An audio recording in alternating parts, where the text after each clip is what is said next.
all. Welcome to That's Good Sports, hosting the Rocky Road podcast with Jake Shapiro. A lot of you have asked me to cover the Rockies. Well, the truth is, I don't watch baseball because I spend all my time watching freaking football. So I brought in Jake Shapiro. I think he's one of the best at covering the Rockies. And we're going to try posting a Rockies podcast every Saturday here on That's Good Podcasts. And Jake will recap the week in Rockies for you. So here it is. This is the Rocky Road Podcast. Larry Walker, make it three! Wow!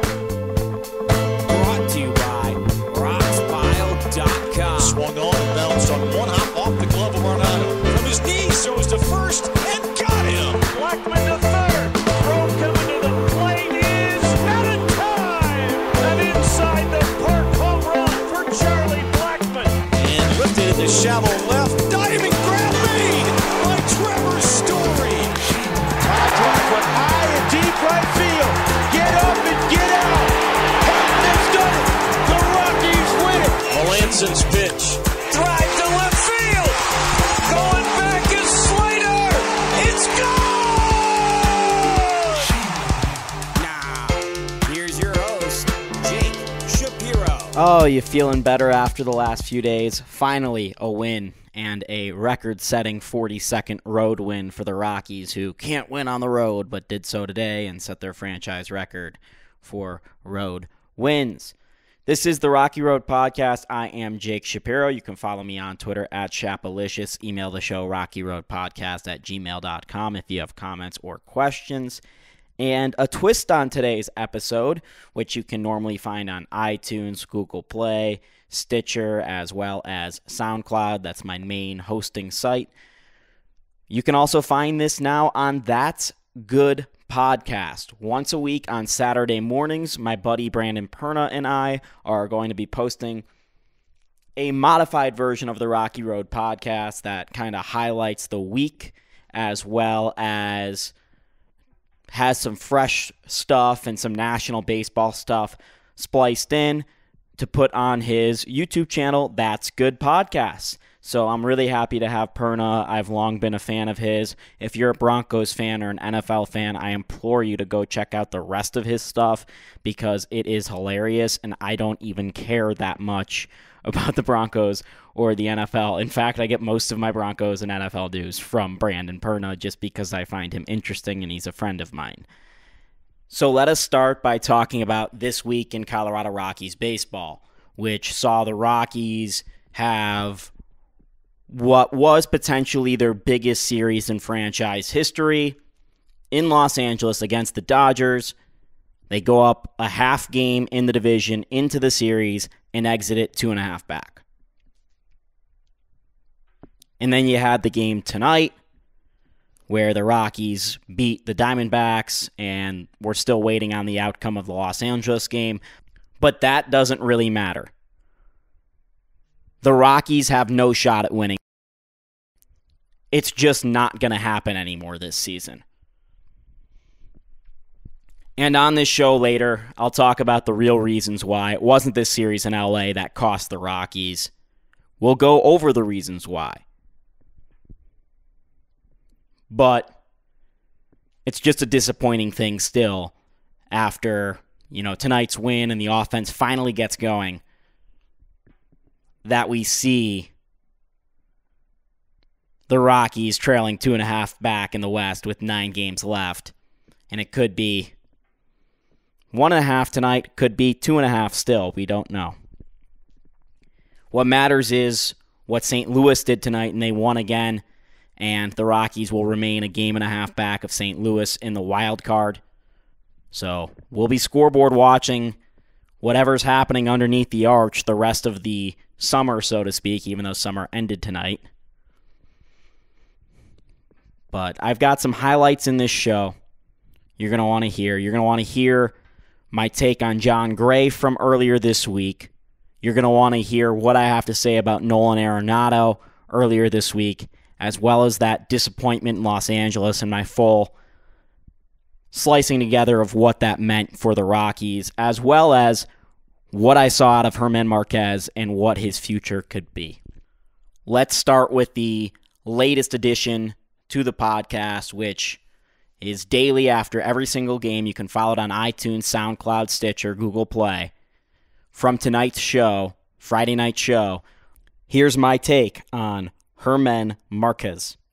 Germán Márquez goes 7 strong, 6 hits, 2 earned runs, 11 strikeouts, and 1 home run. Had the bump in the first inning and then threw 6 scoreless. This guy is the future ace of the Colorado Rockies. There is no disputing that. His stuff and mentality is there. John Gray has the stuff. Kyle Freeland, to a certain extent, has the stuff, but really has the mentality. Germán Márquez has both. When I look at Germán Márquez, I look at a guy that I think is going to shatter every single franchise record for pitching. He's already 4 away from the franchise record for strikeouts in a season at 210. Record was 214, set by Ubaldo Jimenez in 2010. So that's going to be done within his next start. He's got 2 more this year.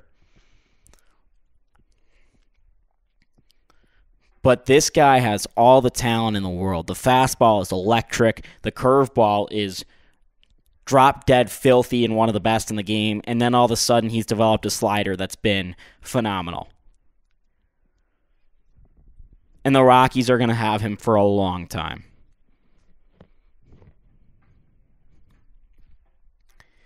This guy is sensational.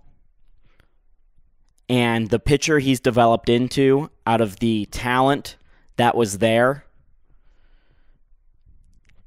it's awesome to see, because a lot of times when you have a guy that talented, they don't always find it. They don't always come into it. And he's absolutely come into his own in his sophomore season here with no question about it. And you look at the first season he had, his rookie season, the second half of his rookie season, he got bit by the home run ball a bit. He's found a way, due to his slider, due to a better changeup, to find a way to get hitters off of his stuff. Look, his fastball, although it's electric and it's got a lot of great velocity, that's the pitch batters are getting after. His off-speed stuff is where he's really, really dominating and making his money. And that's a pretty good sign, I think, for a pitcher in terms of longevity, because he doesn't have to rely on the 96, 97 mile an hour fastball, although it's nice to have, and it sets up those other pitches. He gets by because he's got nasty breaking stuff and can control it, which not all guys can do, even at the big league level. Doesn't often hang pitches. He's a very few mistakes a game pitcher. And I look at him and I think he could be one of the best right-handed pitchers in baseball, if not already next year. We're talking in the same vein as the guys that you commonly think of as the best pitchers in the game. Whoever that might be to you. Germán Márquez is 1 tick off of that.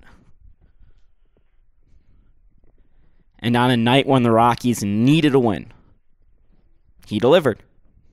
Had the hiccup in the first inning, but then shut it down. And in a great hitter's park like Arizona, that's fine. What sucks about that is that he did not know his offense was going to come later in the game. Because the Rockies' offensive struggles this road trip, you never knew if the Rockies were going to be able to score 3 runs that game. But if you're pitching and you're in Germán Márquez's position, you have to trust that you're going to get 3 runs of offense at the very least. And he eventually got it as he exited the game in the 8th inning. He went toe-to-toe with Zach Greinke, who has been one of the best pitchers of his generation for the last 15 years, 12 years. One of the few guys to win a Cy Young in the American League and in the National League. And he outpitched him by just a tiny bit. And that tiny bit was what the Rockies needed. I mean, you can't say enough about Germán Márquez. The stuff he has. The possibilities are so bright. We talk about how the Rockies should build around Nolan Arenado for the future and stuff like that. I might go as far as to say that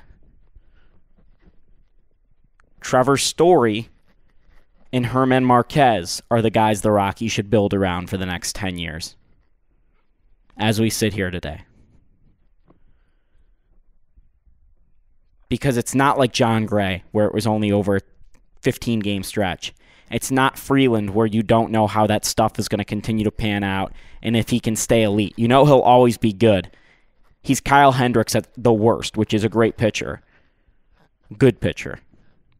And he's Clayton Kershaw at best. That's a really good margin to be in. But Herman Marquez at his best is a Cy Young winner. And so is John Gray for that matter. But Herman Marquez looks like he's a lot closer to that. And the consistency has been there over a longer period of time. And the upward acceleration of it continues to go in the right direction. I mean, he is progressing in the right direction.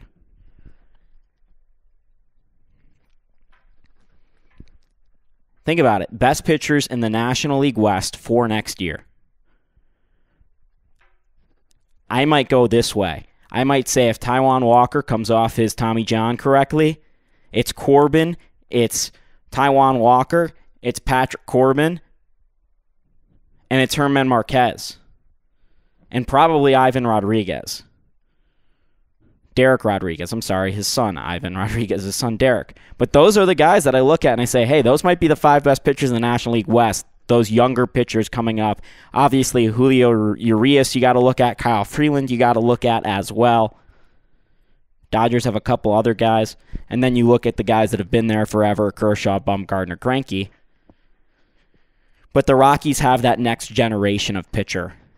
And Herman Marquez exemplifies what it is to pitch in 2018 in Major League Baseball and find ways to get outs and strikeouts and do it in a productive manner and keep his pitch count down. Listen, he could have gone an 8th inning tonight. That's impressive. But the Rockies needed the offense. I'm not going to sit here and boldly proclaim Herman Marquez for the 2019 Cy Young or even the 2018 Cy Young. But what I will say is what I said off the top as the dismount. Herman Marquez is the future ace of the Colorado Rockies like no ace the Colorado Rockies have had before. Not Ubaldo, not John Gray at the end of 2017, not Pedro Estacio. Herman Marquez is going to be something special the way Larry Walker, Todd Helton, Nolan Arenado are thought of offensively, the way we've never seen someone pitch that way here at Coors Field. Herman Marquez is the way. And the guy we're going to think about is the guy that did all of those crazy things with those records, and you're wondering if they'll ever be broke. He will be the standard for the franchise as a pitcher. Did I nail that dismount or what? I'm just going to say it. I got to brag. Sometimes I got to brag. The big story, I think, this week, besides what happened in Los Angeles, though, was one of the games in Los Angeles, and that was Monday night's game when John Gray pitched with all the eyes of Denver turned on to him. We've seen that before, whether it be the wild card game or opening day. And John Gray's mighty right arm for the Colorado Rockies, the Gray Wolf, howled at the moon, but the moon wasn't there. Came up short, as he's done so many times after big games. And it's the absolute inverse of what we're talking about with Herman Marquez. Here is what I have to say about John Gray as it stands right now. And this is before I even knew Bud Black was going to skip him in the rotation. And I will preface it with the game was still going on and the score was 8-0 because why wait to do a post-game podcast when the game is already over? Here's what I have to say about John Gray. But the story obviously tonight is John Gray. And I talked about it after his last start. Talked about it a little bit going into tonight's start. I'm okay peddling the John Gray's folding in big games narrative just a bit. I'm not okay with saying he's a head case or he's got anxiety or something like that because that's not okay. That's not fair to put on anybody. But it's clear to me that when the big game has come, he has not lived up to the expectation. And part of that is because he set such a high expectation for himself. We saw it down the stretch through August and September of last year where he was lights out dominant. So he set that expectation for himself, and he has vocalized that expectation, and he has not reached it. He has reached it in random games in June this year, but he has not been consistent, particularly when it comes to the big moments, particularly this year. And obviously that stems from the wild card game last year. But today was a nightmare. Today was an absolute nightmare. I'm going to start here.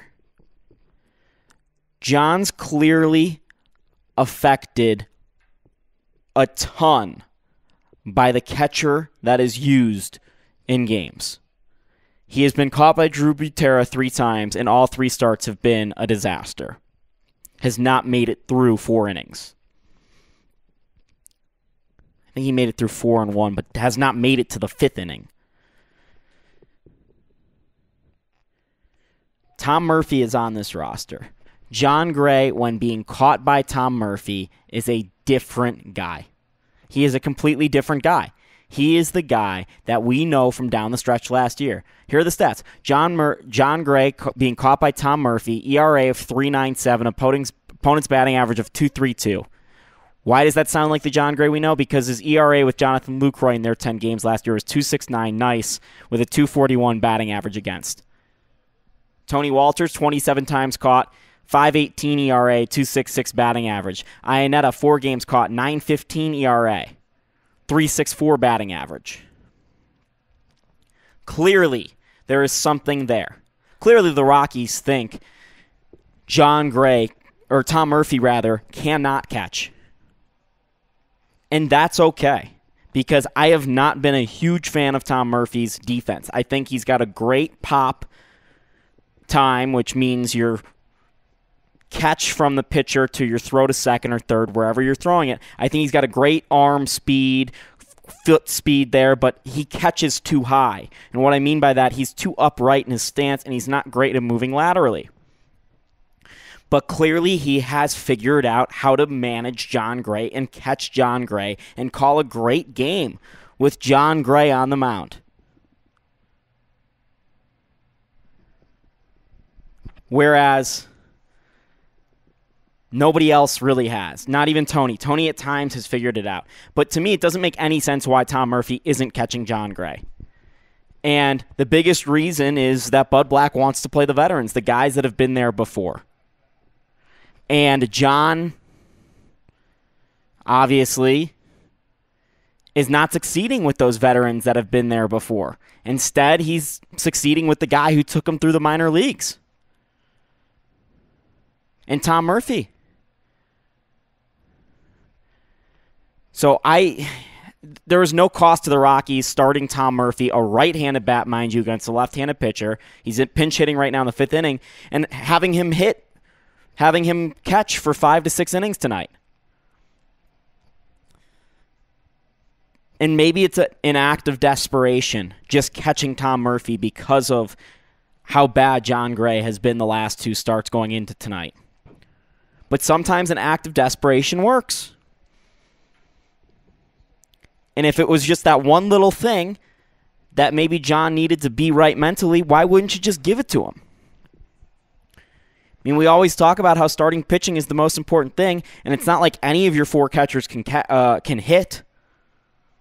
Iannetta's a great pinch hitter, but the other 3 can't really hit, and you're going to use Iannetta off the bench. It just doesn't make sense to me why Bud Black played Drew Butera over Tom Murphy tonight. But that is not issue number 1 here. That's just the starting point.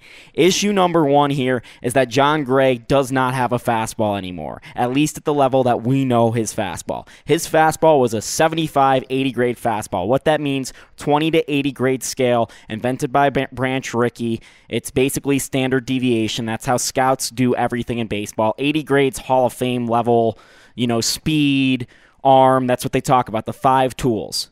70 is like an all-star player. 60 is great. 50 is above average. 40 is average. So when I say 80 grade fastball, that says a lot. But John had that. I mean, he hit 100 earlier on in his career, and he was consistently sitting 96, 97 last year. Tonight he touched 94 once. He lost 5 miles an hour on his fastball. And what I said earlier this year about John not having some strikeouts was actually a good thing. And that's because he was managing his pitch count. He was still able to get those strikeouts. He still had the swing and miss stuff. He could still get whiffs when needed. That has disappeared over the last month. John has barely struck out anyone. I have it on my Twitter, @Chapalicious. I don't know if I even introduced myself. I'm Jake Shapiro, by the way. John's rolling 5-game K rate, or swinging strike rate, and it's just absolutely fallen off the map. Not acceptable. Not something he can work around.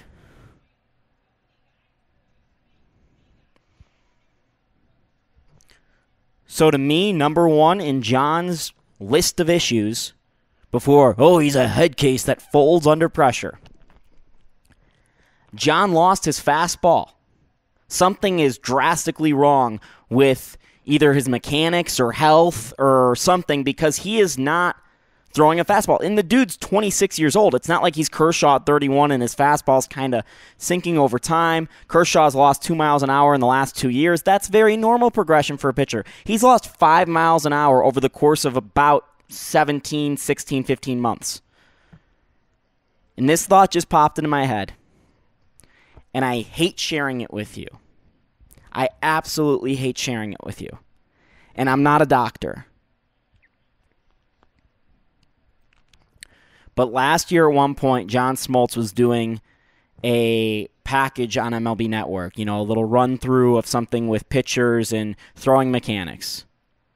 And John Smoltz would know better than anyone because he was a guy who went through this. For those of you who know what I'm about to say, you're probably cringing already. For those of you who don't, I'm sorry for what I'm about to do to you. The way John Gray mechanically throws a baseball, his foot is on the ground, his front foot, his left foot, while his arm is still coming through his action, which leads to a lot of stress on his elbow. Dr. Glenn Flyzik, who is Dr. James Andrews, who you guys probably know is the lead Tommy John doctor in America. Glenn Flyzik is his right-hand man and has written a bunch of books about baseball and arm injuries.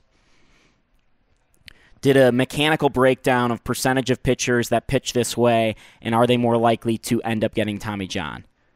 John Gray's mechanics break down perfectly for the amount of stress he would put on his arm, leading to a breakdown in his elbow. Like I said, I do not know anything. I don't know if his elbow is or isn't right.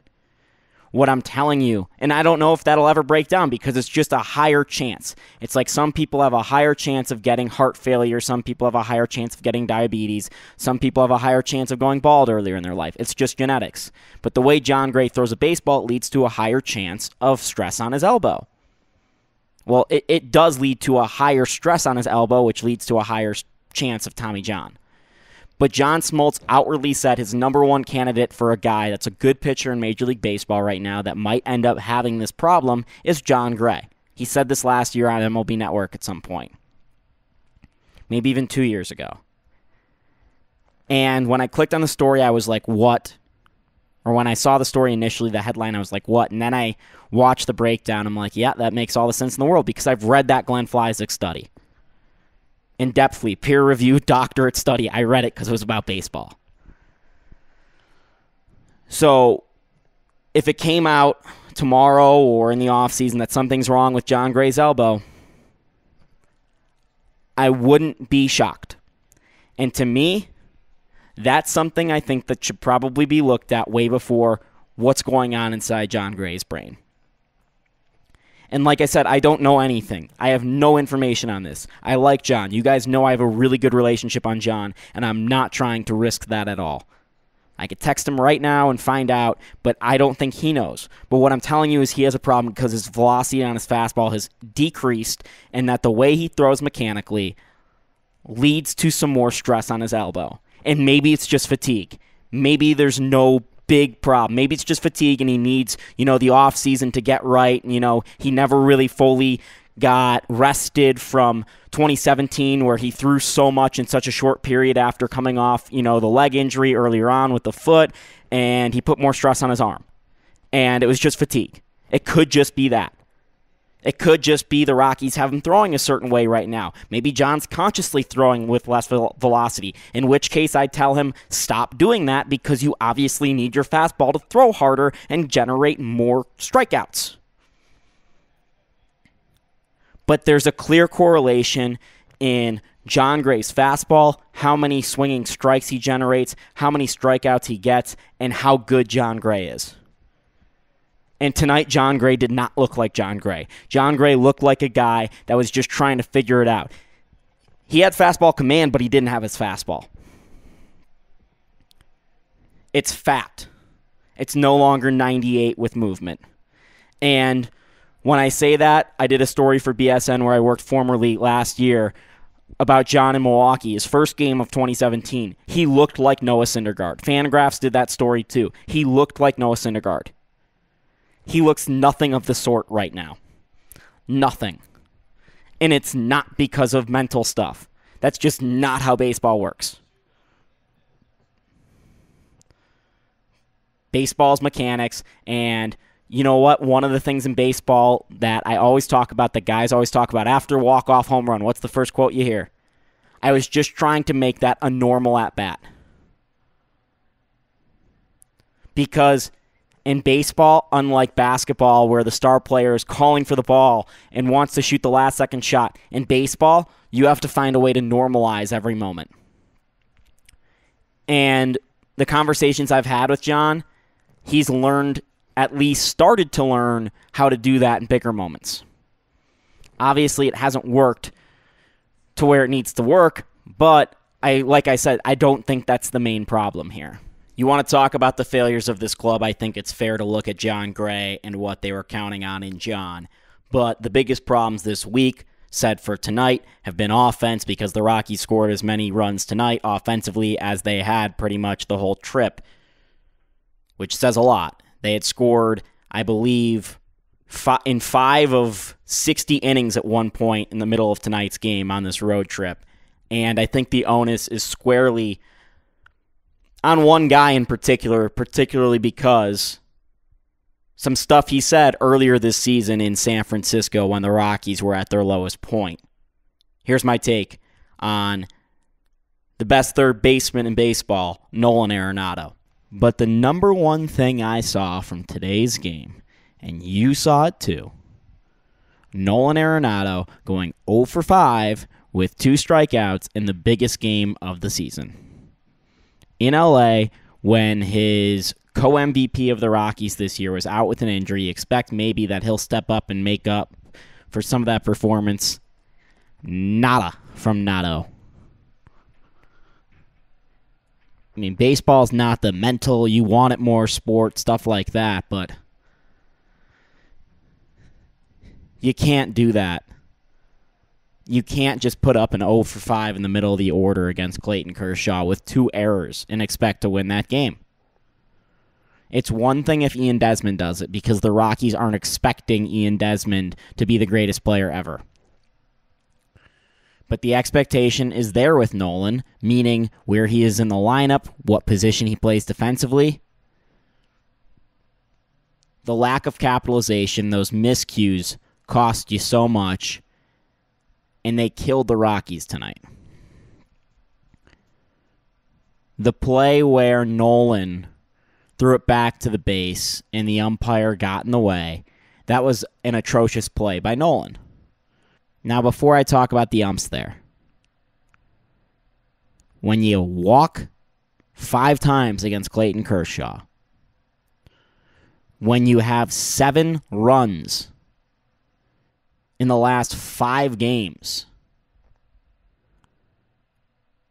the umpires, Adam Ottavino hanging 1 pitch, Nolan Arenado's errors, Chris Iannetta making a defensive mistake, none of it matters. You can't give yourself that lack of a margin for error. And Clayton Kershaw's not at the point anymore where you need to box yourself into that lack of a margin for error because he's that good and that's the only way to beat him. Clayton Kershaw and the Dodgers were completely beatable tonight, and they were not beaten. Because the Rockies' offense, and that's been the story all year. I think you have to turn at the players at some point and go, you need to execute, you need to play better.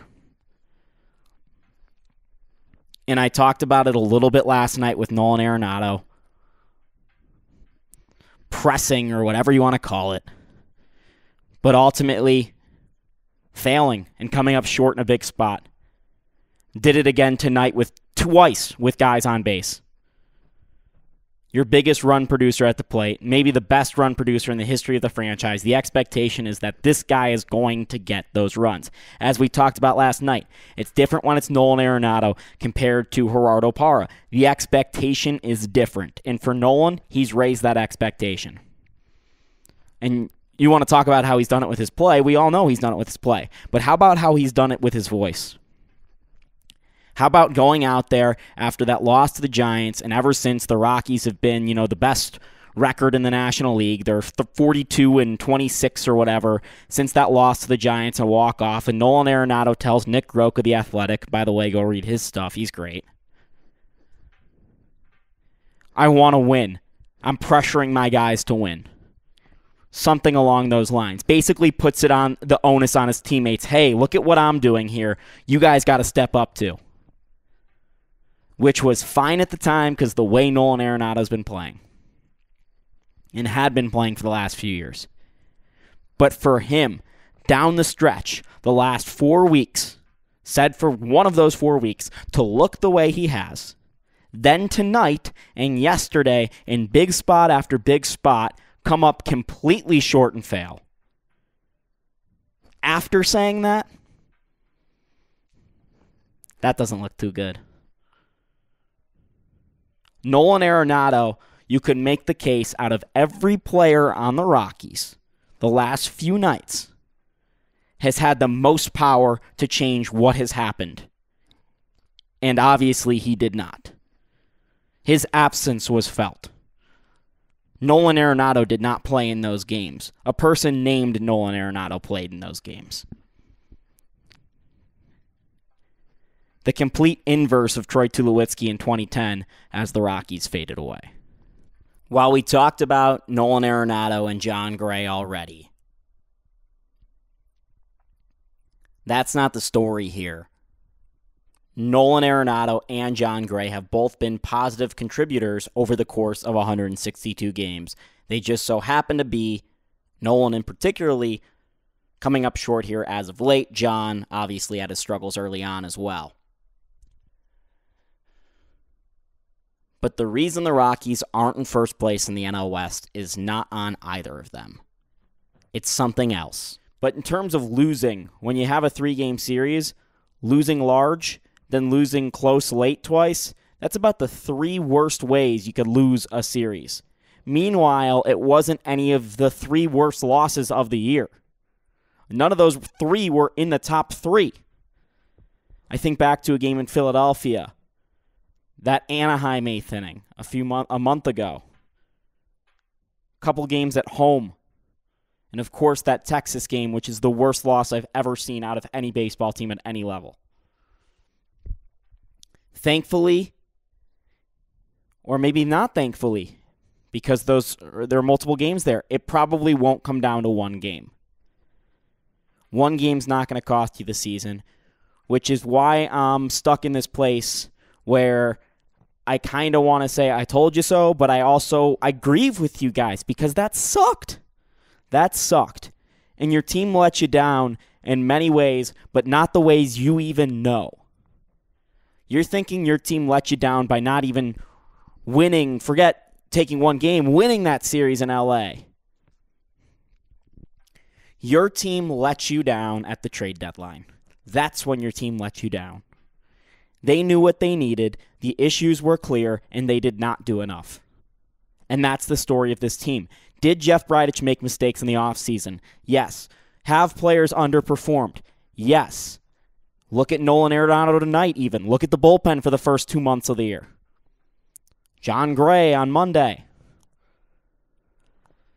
But there was time to correct these issues.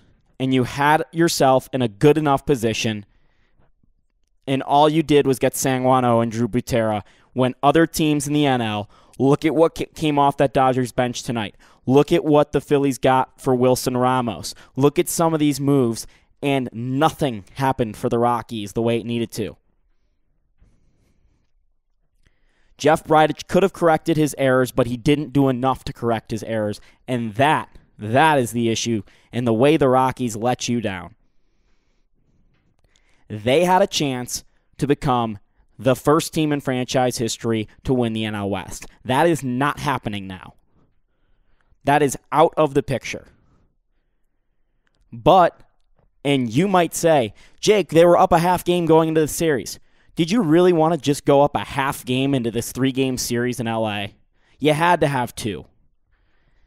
And you lost some of those games earlier this season. There were game after game earlier on this season that cost you more than the ones the last few nights. Ones that could have gone the other way. So when I say that this team's biggest falters were in June, you best believe it, because it wasn't September. Even without Nolan Arenado here the last, really except for a week, the last 4 weeks, maybe even 5. The biggest issues this team had were in June and the week around the trade deadline when they had that series in St. Louis and then the subsequent one in Milwaukee. That's where this team failed you. Not tonight. They didn't do enough to get to the point where they would be okay to get through tonight and then back through their last 10 games. The math never lined up. And that's why I never said the Rockies were going to win the division, but they had a good shot. I said 3 months ago they didn't do enough. And they still didn't do enough.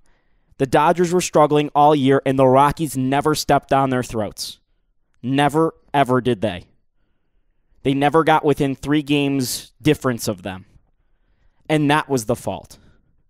For a second there, I remember about 2 weeks ago, maybe it was when the Rockies were in Anaheim even, everyone's like, you can discount the Dodgers, they're out of the picture, Arizona and Rockies, it's going to be a 2-team race. And then there came the Dodgers storming back with their 50-man roster. And you might be saying, Jake, the Rockies are at an unfair disadvantage. And you're completely right. You're completely right.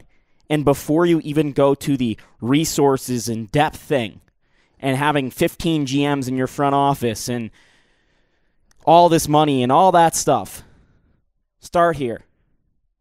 The Rockies have to go play away from Coors Field, and it completely tanked their offense and threw them out of rhythm. And I don't know if they will ever win 100 games in a season, ever in their franchise history, given that. I don't know if they can overcome stuff like that. Because you could make the case that after every 6-game plus homestand, it costs them at least 1 road game. That's a lot of games over the course of a season. Probably 10. And you see the best teams in franchise history have all won, 92 to 88 in that range.